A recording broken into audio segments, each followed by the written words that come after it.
Hoy les vamos a presentar el caso clínico. Somos el grupo Los Anatómicos y nuestra docente mentor es la doctora Brita Candia. Nuestro grupo está integrado por Austin Martin, Susi Vargas, Adam Fernando, Cintia Isabel, Fernando Cayo, Juan Diego Tapia, Ulises Osvaldo, Christopher Solís, Rodrigo Calle, Tracy Flor y Kevin Pérez. Lo primero que hay que hacer es evaluar la escena, como la hora, el clima y en este caso el terreno inestable, para dar una atención más segura para el paciente o la víctima. Lo segundo que hay que tomar en cuenta es la bioseguridad, como los guantes o el barbijo. Lo tercero que hay que evaluar es que si la atención que necesita el paciente es inmediata o inmediata. La atención inmediata es cuando el paciente puede esperar hasta 8 horas y un ejemplo de esto es la fractura. Y la atención inmediata es cuando el paciente necesita la atención más rápida posible y un ejemplo de esto sería una hemorragia. Ahora les explicaré lo que es el triaje. El triaje es la evaluación rápida del paciente que se divide en 4 colores: rojo de inmediata, amarillo de inmediata, verde de transporte y negro de fallecido o muerto. Ahora a continuación les explicaré lo que es la historia natural de la enfermedad. Lo que primero tenemos la prepatogénito, es antes de que se manifieste. Lo segundo que tenemos es el patogénito, cuando se manifiesta, y luego tenemos la resolución cuando ya terminó. Ahora a continuación les explicaremos los niveles de prevención, que es la primaria, bioseguridad, la secundaria, que es el diagnóstico y el tratamiento precoz, como las tomografías, las radiografías, etc. Y al final tenemos la terciaria, que es la rehabilitación del paciente. Procedemos a lo que serían motivos de consulta y antecedentes patológicos, tanto personal como familiar. En lo que sería el motivo de consulta, vemos que la paciente tiene un dolor en lo que sería el hombro anterior, como también tiene la fractura de muñeca. Aplicamos lo que serían los 4 principios de la ética médica: autonomía, justicia, beneficencia y no maleficencia. En lo que estaríamos relacionando sería justicia y autonomía en el trato, tanto nada de preferencial a la paciente como también un trato con respeto. También en lo que sería la beneficencia, vemos lo que es el aspecto económico, cómo poder ayudarla. Y no maleficencia, siempre actuando con mucho profesionalismo. En lo que serían los antecedentes patológicos, tanto personal como familiar, no tiene ningún antecedente, no hay ninguno. Ya bueno, el motivo de consulta de Alicia es la siguiente. Alicia, mujer de 25 años de edad, mide 1,68 y pesa 62 kilogramos. Ha sufrido una caída al practicar senderismo aproximadamente de 1 metro de altura. Lo que nos describe es que tiene dolor en el hombro y la muñeca derecha. También en la cadera ipsilateral derecha, y sus amigos notaron que tiene una decoloración y deformidad en la muñeca derecha. Los signos que presenta son los siguientes. La frecuencia cardíaca son de 90 latidos por minuto, la frecuencia respiratoria son de 26 ciclos, las pulsaciones son 92 pulsaciones por minuto, la temperatura es 37.4, la saturación de oxígeno es 92%. Lo que presenta Alicia es una pequeña elevación, lo que sería la frecuencia respiratoria, lo que sería de los 26 ciclos, ya que lo normal sería que llegara de 16 a 20. La temperatura está un poco elevada, ya que la temperatura normal sería de 36.5 a 37 grados Celsius y ella presenta 37.4. Después pudimos hacer unos exámenes donde cabeza y cuello no han sido comprometidos, no sufren alteración. El tórax asimétrico no percibe dolor a cualquier pulsación que se le haya hecho. Luego, en el hombro derecho sufre un hematoma de 1 a 2 centímetros de profundidad, y en la muñeca derecha tiene una deformidad acompañada de dolor y no lo puede mover. Bueno, como se dijo, el paciente presenta daños en toda la parte sagital derecha.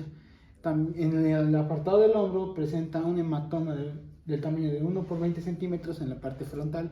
¿Esto qué quiere decir? Que pudo haber dañado tanto articulaciones como los huesos. ¿Qué huesos compone el hombro y qué articulaciones? Bueno, primeramente, el hombro es una articulación sinovial. Eso quiere decir que puede realizar múltiples movimientos. Los huesos que componen el hombro son el húmero, la clavícula, el acromion y la escápula. Las articulaciones serían la esternoclavicular, la acromioclavicular, la escapulotorácica, la acromihumeral y la glenohumeral. Como ya se mencionó, la paciente presenta dolor en la cadera derecha, que está constituido por los huesos coxales, que a su vez están formados por 3 huesos: el ilion, isquion y pubis. En las articulaciones presentes tenemos a la articulación coxofemoral, sacroiliaca y la sínfisis pubiana. También tenemos la unión de algunos ligamentos que irán a fortalecer esta articulación, que es el ligamento iliofemoral, isquiofemoral y pubofemoral, y el ligamento transversal del acetabulum. La paciente llega con un hematoma en la parte sagital derecha y en el extremo distal del radio, donde se encuentra la articulación radiocarpiana con la articulación cúbito-carpiana. Estas han sufrido una fractura de Colles, que es básicamente cuando el hueso, las articulaciones se mueven a un lugar donde no deberían estar normalmente, o se fuerza un movimiento al que la muñeca no está preparada. En este caso, nuestra paciente ha sufrido una fractura de Colles, que es lo más probable que haya sufrido una fractura también en el radio y posiblemente en el cúbito, que podemos corroborarlo con una radiografía o una tomografía.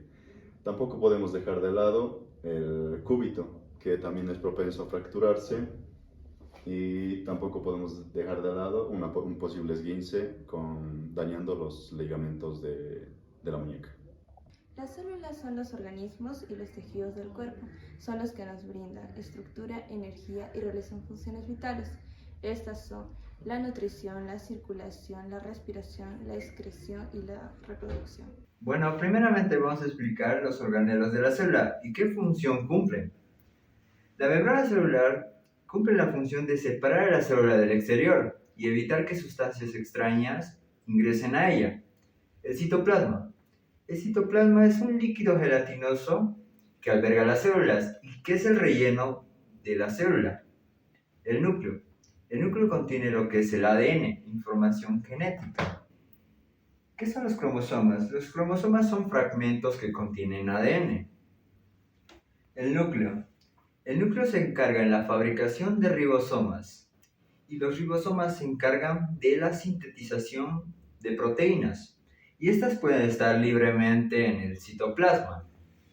Tenemos dos retículos endoplasmáticos, el rugoso y el liso. El retículo endoplasmático rugoso es cuando están adheridas los ribosomas y cumplen la función de sintetización de proteínas, mientras que el retículo endoplasmático liso se encarga de la sintetización de lípidos y carbohidratos y entre otras sustancias. Después de este proceso pasan a ser empaquetadas en vesículas y estas viajan a lo que es el aparato de Golgi. Y en el aparato de Golgi ocurre lo que es la maduración de proteínas, que consiste en la configuración celular espacial que es necesaria para que desempeñe su función. ¿Qué es la vacuola? La vacuola se encarga de almacenar lo que es el agua, sales minerales y entre otras, y da mantenimiento a la célula. ¿Qué es el lisosoma? El lisosoma se encarga de ingerir y digerir. Es como el aparato digestivo de la célula, que absorbe nutrientes y desecha lo innecesario. ¿Qué es el citoesqueleto? El citoesqueleto es el que da forma y estructura a la célula y está compuesta por microfilamentos y microtúbulos. ¿Qué es la mitocondria? La mitocondria es la que genera el ATP, que es energía ATP. Ahora hablaremos de la membrana plasmática. La membrana plasmática está formada por una cabecita y una cola. La cabecita tendrá una función hidrófila y la cola tendrá una función hidrófoba. Estos son fosfolípidos que igual contendrán glucoproteínas y también irán a contener colesterol. También estará formado por hidratos de carbono. Primero que nada tenemos que saber que la célula tiene 46 cromosomas y 23 pares. 23 pares de la madre y 23 pares del padre. Bueno, la mitosis está compuesta de células somáticas. Las células somáticas son las células que nos componen a nosotros como los órganos, los huesos, etc. En cambio, la meiosis está compuesta por las células germinales. Las células germinales son las células sexuales. En la mitosis está compuesto por células diploides, igual, que significa que son 46 cromosomas representados con 2N. En cambio, la meiosis son células haploides, que significa que son 23 cromosomas representados con N, sumado 23 de la madre y del padre, haciendo 46. En la mitosis hay 2 células, en cambio en la meiosis son 4 células. En la mitosis todo se hace en una etapa y en la meiosis es en 2 etapas. Pues primero que nada tenemos que saber que antes de todo esto está la interfase, que es una fase aparte de la mitosis, que es la fase más larga de la vida de una célula. Que, por ejemplo, si una célula viviera 22 horas, 20 horas se la pasaría en la interfase y luego en la mitosis. Pues aquí hay 2 opciones: o decide reproducirse o decide especializarse. Usualmente las células se reproducen más cuando nos estamos gestando, en cambio cuando somos mayores, usualmente las células se especializan.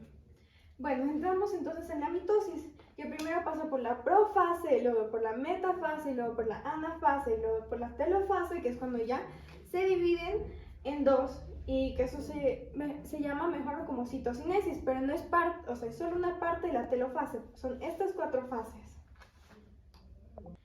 Ya, en la meiosis igual tiene su interfase, pero como les dije, pasa en 2 etapas. Y pues también son 23 cromosomas, como les dije. Pasa por la profase 1, la metafase 1, la anafase 1, que ahí ya se divide en 23, y la telofase y la citocinesis 1, que se divide en 2, pero todavía no está completo. ¿Por qué? Porque el ADN todavía no está completamente hecho. Entonces pasa a la profase 2, a la metafase 2, a la anafase 2 y a la telofase 2, yendo a la citocinesis, donde ya el ciclo acabó totalmente y hay 23 cromosomas y 23 cromosomas, que es el óvulo y el espermatozoide. Bueno, ahora pasemos a la ovogénesis. ¿Qué es la ovogénesis? Es el ciclo por el que pasa el óvulo para convertirse en un óvulo maduro. Pues primero que nada, el óvulo era una ovogonia y pasa por el proceso de la mitosis y la meiosis para convertirse en un óvulo maduro, o sea, X. Bueno, aquí podemos ver las trompas de falopio y el ovario.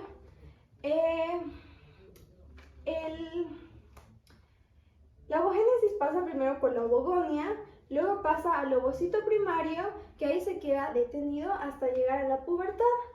Luego pasa por el folículo primario, por las células de granulosa, por el folículo secundario y por el folículo de Graf. Cuando llega ahí es cuando llega a pasar la ovulación. Si este óvulo no es fecundado, pasa al cuerpo lúteo. Ahí espera 14 días a ser fecundado, y si todavía no es fecundado, pues pasa al cuerpo albicans, que es la menstruación. Bueno, la espermatogénesis es el ciclo por el que pasa el espermatozoide para llegar a ser un espermatozoide maduro. Primero que nada, el espermatozoide era una espermatogonia, que pasa igual por la fase de la mitosis y la meiosis para convertirse en espermatozoides. Salen 4 espermátidas, 4 espermatozoides, que son X y Y, 2X y 2Y. Pues aquí podemos ver que este es el túbulo seminíferos y aquí está el epididimo. Primero les voy a explicar esto. Primero una espermatogonia, era una espermatogonia, ¿no? Luego era un espermatocito primario, luego un espermatocito secundario y luego eran espermátidas, y de espermátidas pasan a ser espermatozoides, pero todavía no acabó, entonces pasan a ser unos espermatozoides maduros. Pues los espermatozoides se encuentran en el lumen y pasan al epididimo para esperar a ser eyaculados. Gracias. Aprobado.